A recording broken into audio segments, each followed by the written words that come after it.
was not humble when I started my career. I came fresh out of college. I was like, oh my gosh, I'm super smart. I know my shit.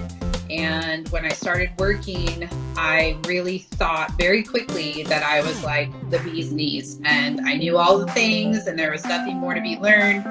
And I think for other coworkers who have been there for a while and have been in the grind doing all the things, that's very super annoying. Hey there, my name's Ashley Church. And I'm Erin West.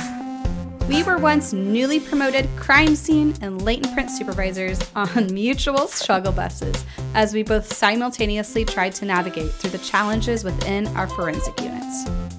Now we run a business where we create tools and resources that we wish we had had to make these transitions easier. We like to talk about the experiences we've had in the forensic field, the good, the bad, and the ugly, in the hopes to create awareness around these issues and move the needle forward to create positive change in the forensic community.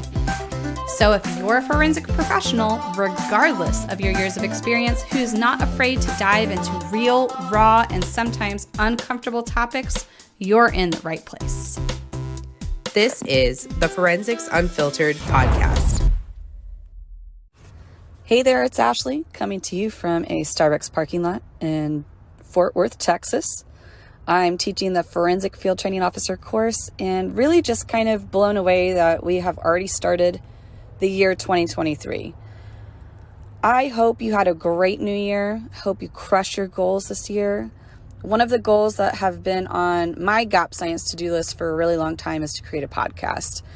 And as we explore how to do that, we wanted to bring you something to listen to in the meantime. So we are bringing back Taboo Topics. And if you weren't following us on social media, back in 2021 and early 2022, we had a segment called Taboo Topics Tuesdays, where we went live and picked a topic that isn't spoken about enough in the forensic field or people try to avoid. And we kind of just hash out all the things. So the first episode is talking about mainly the strife or, the friction, the conflicts that you can come across between the senior staff of a forensic unit and the newbies. So hopefully this gives you a little bit of a different perspective, maybe if you haven't thought about some things before. And who knows, maybe this will alleviate some of the conflict that you've been feeling in your forensic unit. So sit back, relax, and enjoy. Hey, welcome everyone. This is our first episode of Taboo Topics Tuesdays. This was actually a topic that was suggested by you guys. A couple of people wanted to discuss, because they're newbies themselves right now, is the strife between newbies and the more seasoned or senior people in the forensic units. We'll be talking about the newbie perspective as well as the senior perspective and try to offer a couple of solutions. This isn't intended to be like a rant and rave session. I think it's something that should be discussed because everyone's going to go through it at some point. And we're all about offering solutions and different perspectives. So if you, as we're talking about our experiences and our perspectives, if you have something else that you want to add, definitely put it in the comment section or in the question box, and we'll make sure that we get to it throughout the discussions. Yeah, so the primary topic that we picked to talk about tonight is just the difference between, that conflict that happens between the newbies and the more seasoned practitioners. And then sometimes even coming into that kind of clique environment and like, how do you become part of that clique? So, and Ashley and I have both had this experience where we've been the newbie and now are seasoned, Yeah. So we've seen it from both sides. And so some of the things Ashley and I had talked about today when we were talking about this topic is, being a newbie doesn't necessarily mean that you are brand new in your career. What it could mean is that you're brand new at that agency. That is also a struggle, I'm sure. Right. You get to be the new person all over again. Yeah. I'm sure some of you guys have had that struggle too, where, even if you are seasoned and you are coming in with a lot of knowledge and experience, if you're new to that agency, you're new. So when we're talking about newbies, we're going to talk about the people that are fresh in their career and also fresh at that agency. So as a new person, I'll just start like from a newbie perspective. It can be really intimidating, especially if you have a very grueling FTO program. You may click really well with your FTO and you can already feel like you're part of the team, and you may not click with your FTO, and it can cause a lot of problems. And some people, like, it's so toxic, they just quit. And when you're coming out of the training program, you can definitely sense, especially if you have different squads. Like if you work at an agency where you're all kind of like, you work the same shift. I know we had that at Osceola where everyone's on the same team. If you work at an agency where there's like squads, not only are you going to have like cliques within your team, you're going to also have cliques between the squads. And that's where it can come like really interesting as far as the dynamic goes. I think unfortunately with squad cliques like that, or like major cliques within your unit, that comes down to supervisory management, because really the supervisor shouldn't be allowing I worked for agencies where people literally said out loud, like, you're part of the A team and you're part of the B team, which is horrible. That's a horrible thing for any employee to hear. The B team wasn't even necessarily bad at their jobs. They just weren't popular kids, And yeah, they were still excellent CSIs. They just weren't the most popular of the group. So that stuff comes down to your manager and your leader, making sure that the team's cohesive and that kind of stuff isn't happening. Now, caveat for that, depending on your manager, like, you might work for an agency where the manager does nothing about that, and that's just the way that it is, and you gotta work with it. So one of the things Ashley said about the training program and maybe not getting along with your trainer, something that's really important to keep in mind, I think, when we're new, is number one, that person doesn't go away when training program's over. Like, they're not your trainer and then they disappear. They're a coworker of yours for forever. So you have to figure out a way to work with that person. And if you can work with that person, if you legitimately cannot stand that person, you can't work there, then you might have to go, because they're not going to go anywhere.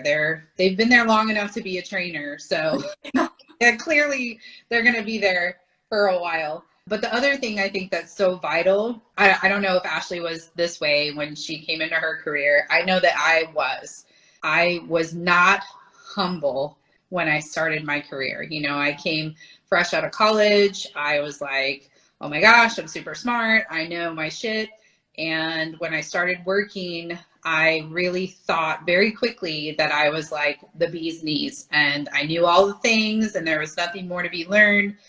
And I think for other coworkers who have been there for a while and have been in the grind doing all the things, that's very super annoying to work with someone who's like, I know all the things and there's nothing more to be learned. I mean, hell, I even like had interns that would come, and you're an interning. I was so damn excited to like do something other than filing. Like, I didn't care what you had me do. Do you want me to, fill out your latent cards for you? Sure. Sign me up. That sounds so exciting. I can't wait. And then there's some interns and newbies that are like, hey, there's a burglary call. Would you like to go? I've already seen one, so no thanks. What? Yeah. We all know that like all of the cases, even if they are the same case type, they're so different from each other. If you already out of the gates are like, there's nothing to learn here, you are going to piss the more senior people off. You're going to turn them off really bad, and they're probably not going to invite you onto anything else. You know what I mean? Yeah. And that's when they start doing the mean girl type of things, where they just like don't invite you to lunch anymore. They just you're not there. They're not bringing you to call outs. They have to office. They don't want to bring you along.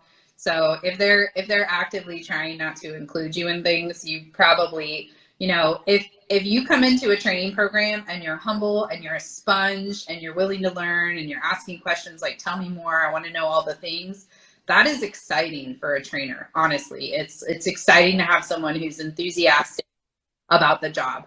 It's not exciting to work with someone who feels like there's nothing more to be learned. They already know all the things. Even if you're from another agency where you've worked for years, when you're coming into a new agency, you do not know how they do it there. So you have to be a sponge all over again. Like, okay, I've done it this way. I need to know how you do it here.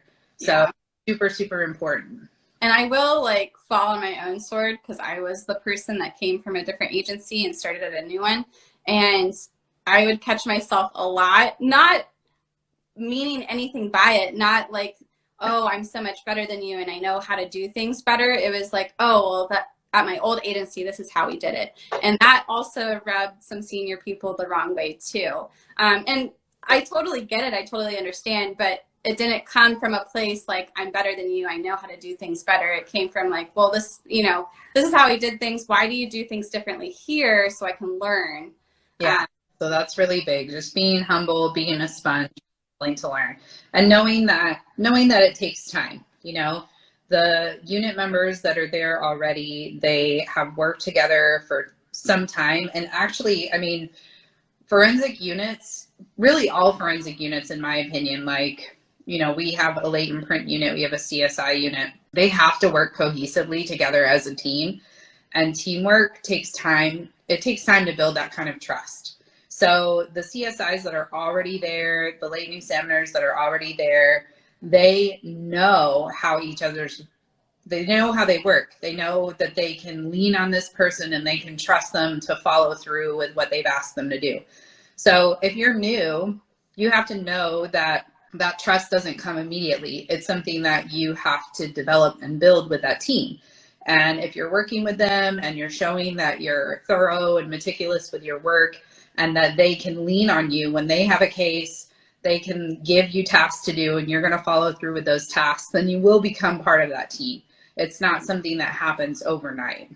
I think that's like a huge thing too, as a new person, like you just don't understand until you've worked like those major cases or you've had like a catastrophe happen that you don't want to happen again. You really have to be able to trust someone. And if you're a new person and you're like out on my homicide scene, I'm sorry, I don't trust you yet.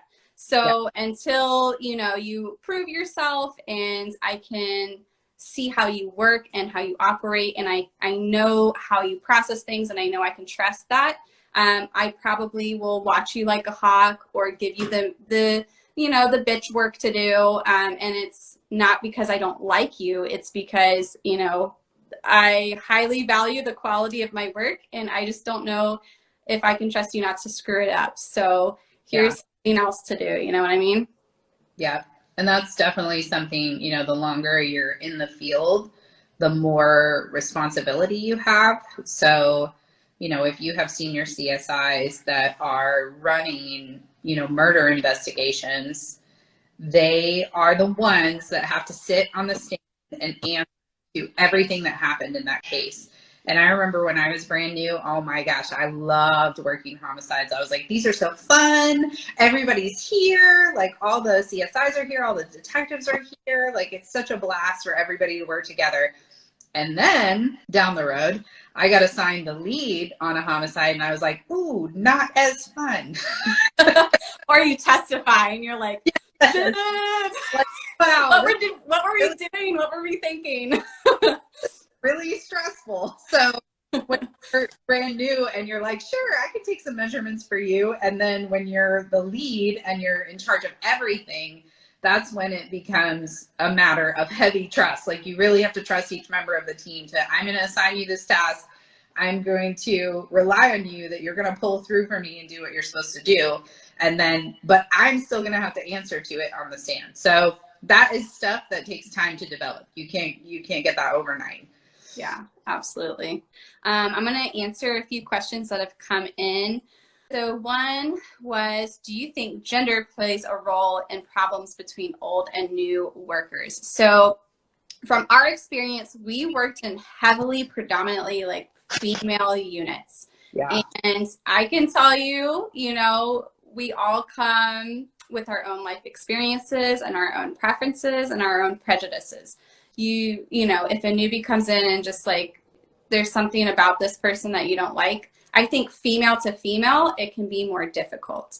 Whereas this may be different because I'm not a dude, but I do remember we hired one dude at this agency I worked for, and everyone loved him, like old people, because it was, you know, the genders were not balancing out, but you had something new, and people were very excited to have him on the team. And he was just a really cool person to be around. Like everyone always wanted to go to lunch with him and invite him on, you know, whatever. So I think for him, it might have been a little bit easier than if he was a female. But that, again, I'm not a male, so I can't really test to that. But I can say, like, sometimes female to female, you can feel whether or not someone has already judged you before they even got to know you. And I think that's just part of being in a heavily predominantly female unit. What do you think, Erin?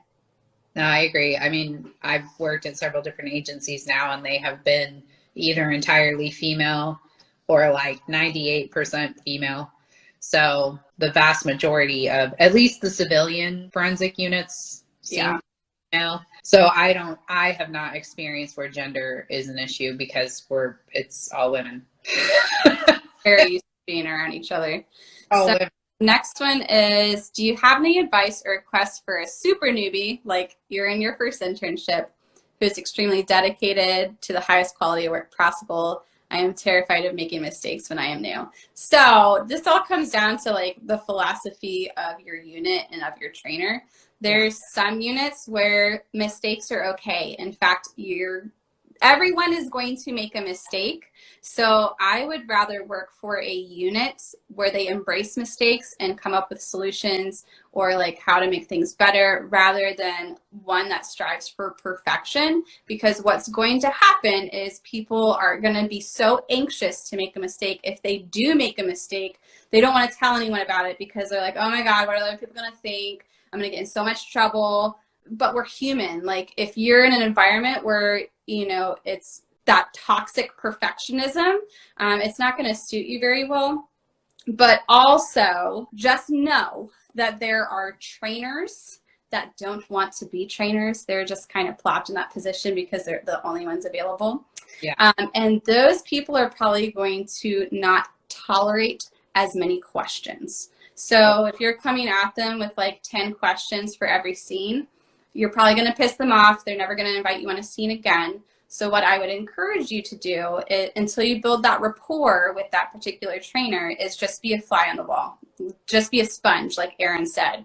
Don't ask them questions in the middle of them processing something or in the middle of them talking to someone on the scene. Like try to keep a notepad, write down your questions, and when there's a less chaotic time, a more appropriate time to ask your questions, ask it to them then and say, hey, are you open to answer some questions right now? Or maybe can I save this for another time? And they'll let you know. Yeah, I agree with that too. I think you can definitely sense when someone is annoyed with how many questions you're asking.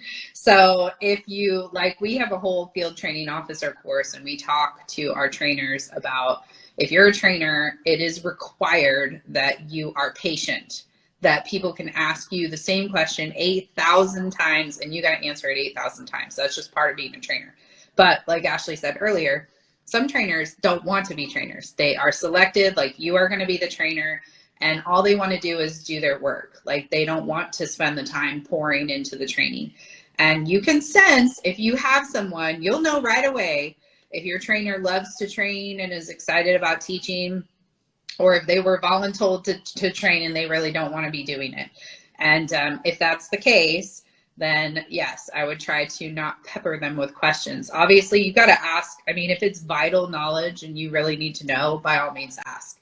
But if you're just asking 8 million questions, you know, just to ask. Well, and another thing I think happens too is that sometimes in training, the information is coming and you're jumping the gun, like, because you want to know it now. Yes. Like, that is always like just Yeah, Oh, you want to get there already. So if, like Ashley was saying, if they're in the middle of showing you something, demonstrating something, wait till it's over. Wait till everything's done, see if the questions get answered, and then be like, okay, awesome, I got all this information. I do have a few questions about these last couple of things, and then that will resolve. totally remember like trying to go out of my way explaining something or demonstrating something, and the new person's like, yeah. Oh, okay, like I'm not gonna pour any more time into you again. And this next question is kind of similar to the last one, like how many questions is too many questions. You'll have to feel out your FTO. You will figure it out, you know, which FTOs you can go to and ask questions as many times as you want.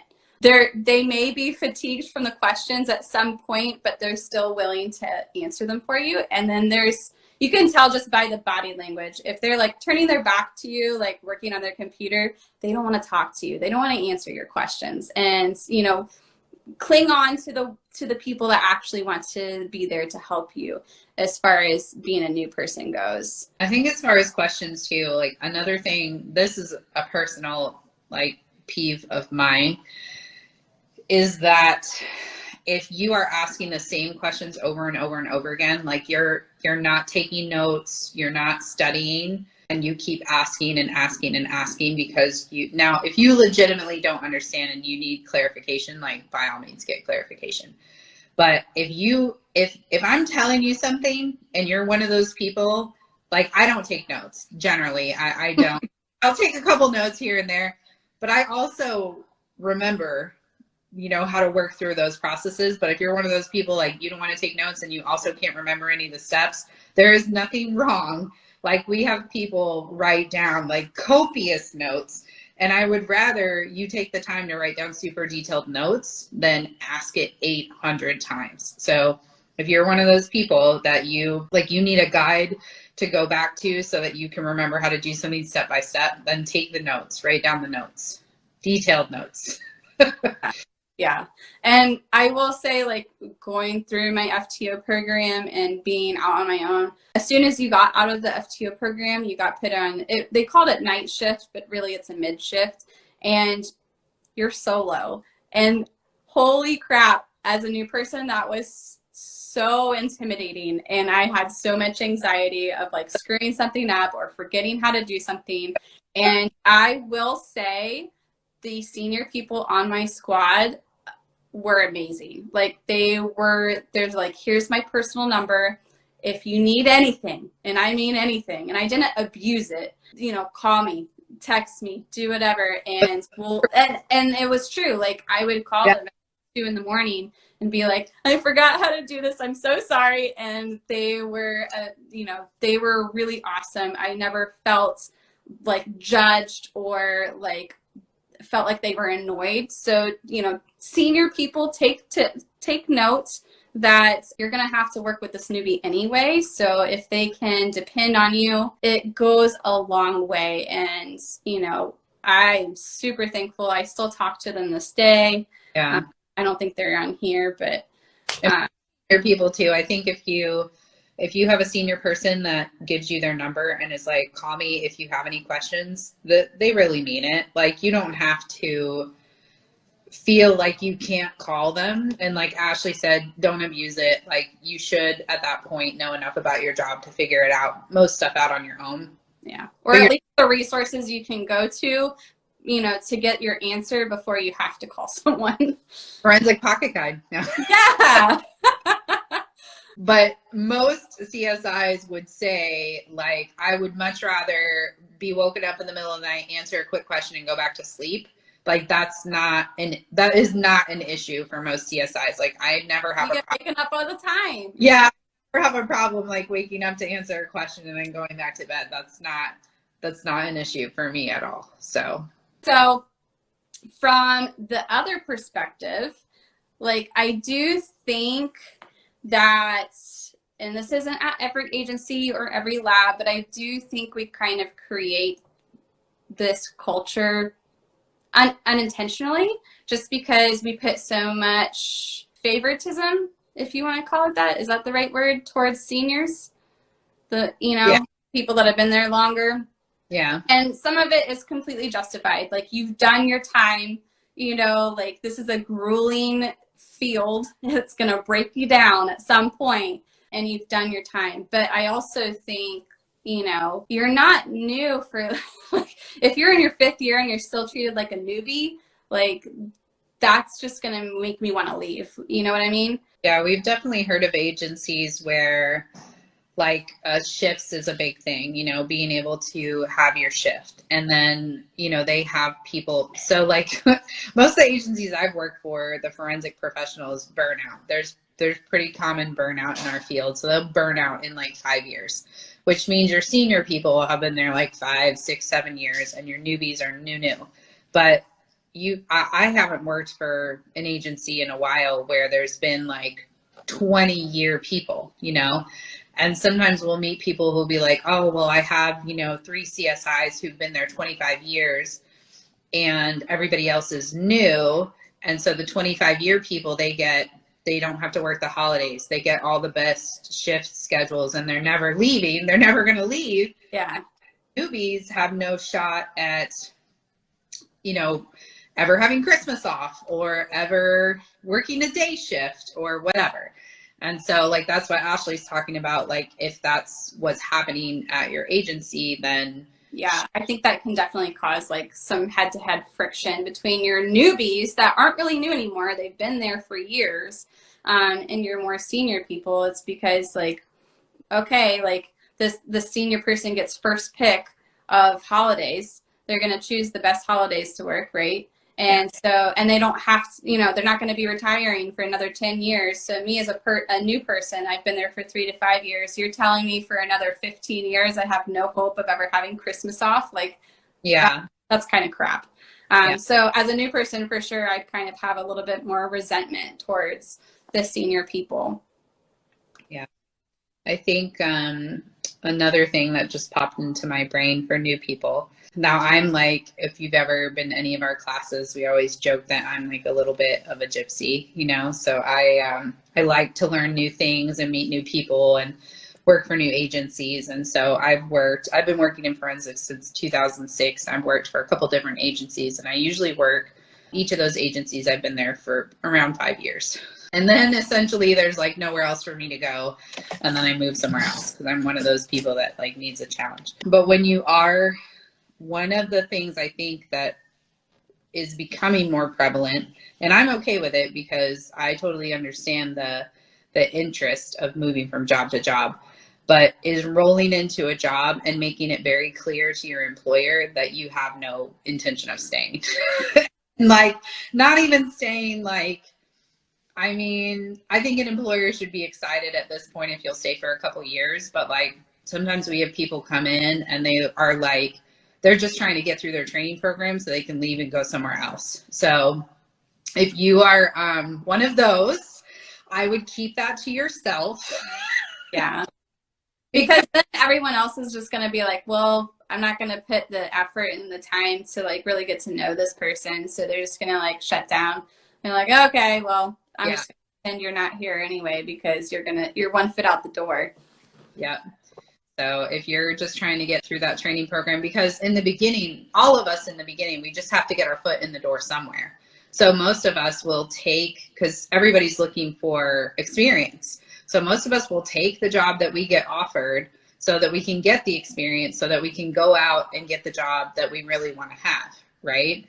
Now, if you're going to stay there for a couple of years, if you're going to invest 4 or 5 years in that agency, then that's great. That's kind of what they expect out of you anyway. So the trainers will be invested in you. The team will be invested in you.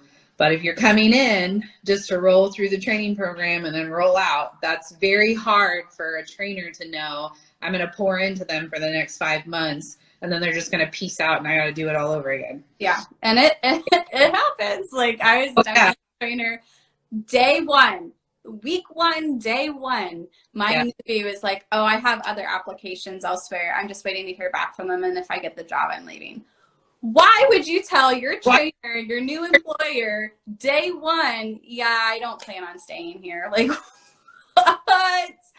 Yeah, for sure you're going to be ostracized at that point. Like, don't even expect people to give you the time of day because it's like, why bother? Yep. Yeah. Can you get your foot in even if you're in school? Yeah, internships. Yeah. To Maryland. It's harder right now, especially with the numbers spiking and everything. For a long time, agencies stopped doing their internships because of COVID. So it's a little bit harder to find. But yeah, there are internships out there. And whenever someone are fabulous for you. If you internship, I mean, literally, I'm telling you, go to an internship and bust your ass. They'll be the best reference you can have. Hi, Sonia. Sonia's one of our interns right now. So, but literally, I mean, we have had interns that have sucked. And if someone calls me, because the forensic community is really, really small. Like the longer you've been in it, the more small you realize it is. Everybody knows everybody else. So, I mean, I will have people call me and be like, oh, you know, you had this person, like, why didn't you hire them? Like, well, because they sucked, you know. But if you're a good intern, I mean, when I was an intern, I did some shit work, and they ended up hiring me because I busted my ass in my internship. So your internship can be incredibly, yes, I was the same. Did my internship and got hired before I graduated. I did exactly the same thing. I was interning in my program and they hired me before I even finished. So, and then because they liked me. You gotta treat it like a job. Like that's the thing is like, we literally had some people that were either interns when I was working or other interns prior to me. And they're like, yeah, they would just sit in the TV room and watch TV all day with their feet up on the desk. And then when calls would come in, they'd be like, rather not. Treat that like a job. Like, you know, because like she said, the community is so small. Word's going to get around that you don't do any work. In fact, you feel super entitled not to do work. So yeah, don't be that intern or that newbie. Yep, for sure. What other questions? I think that's it. So hopefully this helps a little bit all around for different perspectives as far as like being the new person and the struggles that you're going to go through. And then also being the senior person, things that we can do better. Just don't have this expectation that people are just going to be super warm and welcome right out the gate or super trusting. I think that's the big one is people kind of misunderstand that, oh, this person doesn't like me. No, they just don't trust you on their case yet. They don't not like you as a person. They just need a little bit more time to warm up to you as a coworker. It doesn't change. I mean, even when you're seasoned and you move to another agency, you'll be starting. You know, even if you come in with knowledge and experience, you still have to prove yourself all over again to be part of the team. So, yeah, it's not given to you just because you have special degrees or X amount of years of experience. It doesn't matter because this is a whole different topic for another day. But all the crime labs do things so differently across the spectrum. It's kind of insane. Oh, that's a taboo topic, right? Yeah. So just don't think that you know everything. Oh my gosh. We'll add it to the list of things to talk about. We can talk about all the crazy things we do differently in across the United States or wherever you're from. All right. Glad it was helpful for you guys. We have a lot more topics to discuss. If you have an idea for a topic that you'd like to discuss, a taboo topic, send it our way. We love to chat about the shit that no one likes to talk about. We think it's fun and it's needed. Like this is the stuff that I think is super helpful and we can find solutions to make our field a little bit better than when we get into it. So, all right, I think that's it. Good night, everyone. Night, Erin. Thank you so much for being here and listening to Forensics Unfiltered. If you liked this episode, would you do us a favor and leave a review letting us know specifically what you liked about this topic? It will only take a minute, but it will really help us plan future episodes so we can bring you more topics that you want to listen to. We'll be sure to provide any links from today's episode in our show notes on our website. Head to www.gapscience.com. Until next time, stay safe out there.